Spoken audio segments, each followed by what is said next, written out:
I'm looking at large glass panels on a patio of a favorite hotel of mine, and that leads me to think about Buckminster Fuller.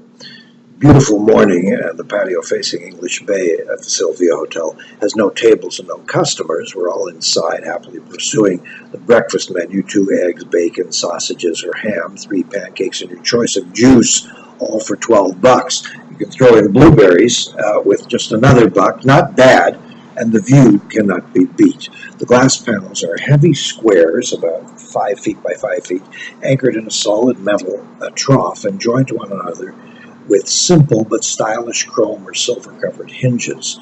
It's the perfect marriage of form and function. The wind off the water is held in check so that if you're sitting out there, your napkins and newspapers aren't carried down to the beach. And the clean, bright glass, of course, allows you to enjoy the vista. People strolling and jogging along the path, the popcorn and hot dog vendors, the bicycles, the enormous deep tankers sitting high in the water, empty, waiting to load their holds with potash and wood products to sail to the mysterious east. People continue to think that the economy of this neighborhood is condos and cappuccinos, but in fact, it is this ocean highway that keeps us alive and abuzz.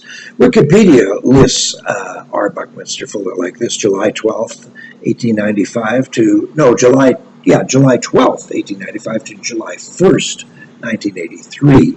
Fuller was an American systems theorist and neo-futurist architect, author, designer, and inventor. He was a tremendously popular figure, especially amongst young men and women. We all worshipped him. And his most famous inventions were the Dymaxion car and the geodesic dome. He was also an inventor of language. He's the guy who made the famous phrase, "Spaceship Earth."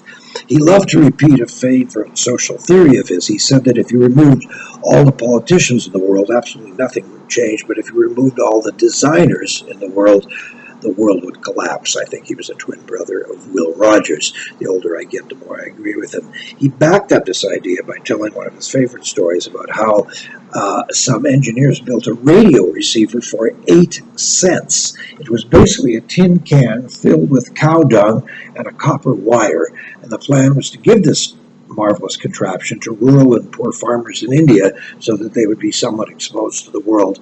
And the program was scrapped when it discovered that the farmers were picking up signals from communist China. Oh my God, we can't have that, can we? Pickle.